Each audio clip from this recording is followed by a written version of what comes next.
Oke, baik. Tadi Pak Haris sempat menyebutkan, Bang Saur, kalau memang sebagaimanapun pengawasannya, celah-celah ini akan tetap ada seperti itu. Nah, dari pandangan seorang aktivis pegiat anti korupsi sendiri seperti itu, celah-celahnya sebetulnya ada di mana aja sih, Bang Saur? Iya. Memang menurut saya ini perlu keteladanan dari pimpinan. Dan Jaksa Agung juga mengatakan kalau sampai atasannya kemudian berani berbuat tindakan tercela, anak buahnya itu pasti jadi rampok.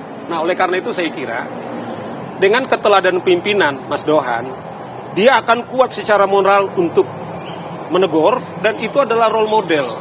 Dan sekaligus juga saya kira melalui kesempatan ini ingat seperti kamilah advokat misalnya, ketika kami di salah satu kode etik kami, seorang advokat tidak semata-mata mencari uang, tapi juga sekaligus juga menegakkan hukum, keadilan dan kebenaran. Artinya coba bayangkan, di sisi lain dia cari uang, tetapi sama dengan itu dia harus pada saat yang sama menegakkan hukum, kebenaran dan keadilan. Nah, oleh karena itu kalau setiap kita kemudian katakanlah sadar, jadi ini bukan soal semata-mata 60 miliar. Nah, sama dengan dibilang Mas Dohan, dua hakim yang sekarang ini menangani juga kasus yang lain, kemudian telah dicurigai. Betul memang Pak Harli bilang ini bukan soal institusi, tetapi karena jantungnya hakim.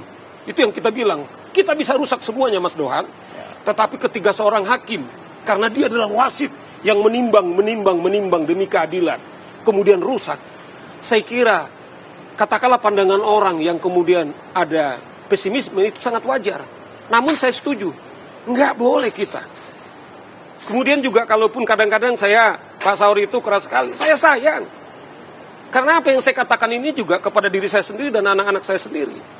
Saya misalnya begini Dohan, ini kesempatan saya bersaksi. Saya pernah kesusahan klien.